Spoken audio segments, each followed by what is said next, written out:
उहाँले तिनीहरूलाई दृष्टान्तहरूमा भन्न लाग्नुभयो। एकजना मानिसले दाखबारी लगाएर त्यसको वरिपरि बार लगाए र कोलको निम्ति एउटा खाल्डो खने अनि एउटा मचान बनाएर तिनले दाखबारी मोहीहरूलाई कमाउन दिए र आफू चाहिँ परदेश लागे।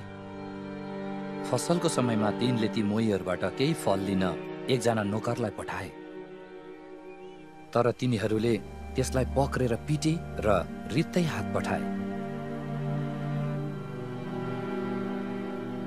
फेरि तिनले तिनीहरू कहाँ अर्को नोकरलाई पठाए, तर तिनीहरूले त्यसको टाउकोमा हिर्काए र त्यसको बेइज्जत गरे।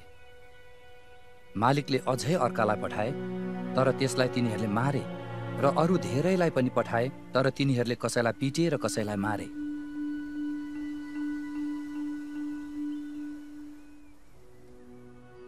तिनको अब एकजना थियो, तिनका प्रिय पुत्र।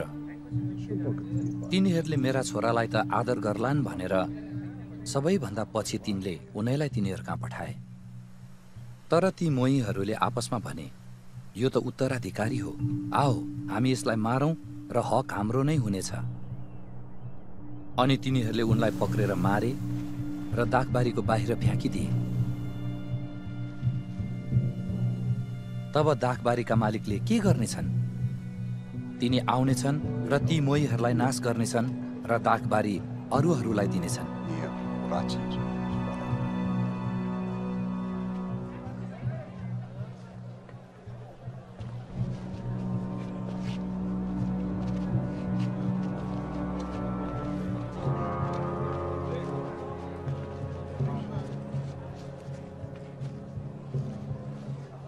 के तिमीहरूले धर्मशास्त्रको यो वचन पढेका छैनौ?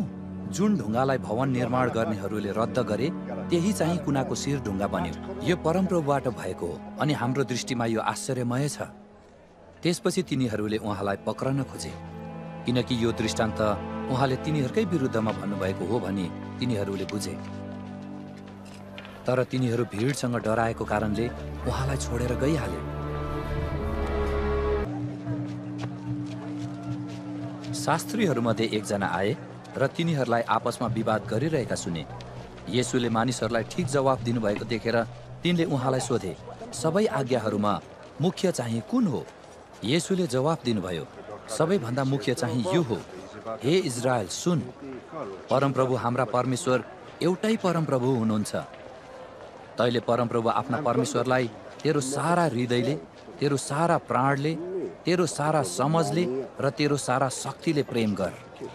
दोस्रो चाहिँ यो हो, तैले आफ्नो छिमेकीलाई आफूलाई जस्तै प्रेम गर। यो भन्दा ठुलो आज्ञा अर्को छैन। त्यस शास्त्रीले उहाँलाई भने, गुरुज्यू, तपाईले ठिक भन्नुभयो, परमेश्वर एउटै हुनुहुन्छ, उहाँ बाहेक अर्को कोही छैन। उहाँलाई सारा हृदयले, सारा समझले, सारा शक्तिले प्रेम गर्नु र छिमेकीलाई आफूलाई जस्तै प्रेम गर्नु सबै होम बलि र बलिदानहरू भन्दा उत्तम हो। तिनले बुद्धिमानी साथ जवाफ दिएका देखेर येशूले तिनलाई भन्नुभयो, तिमी परमेश्वरको राज्यदेखि टाढा छैनौ। त्यस समयदेखि उहाँलाई प्रश्न गर्ने कसैको साहस भएन।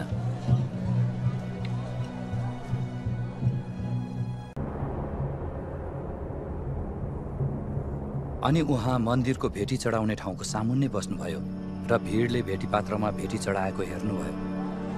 धेरै धनी मानिसहरूले ठूला ठूला रकम चढाए। अनि एउटी गरिब विधवाले आएर तामाका 2 सिक्का अर्थात् 1 पैसा चढाई।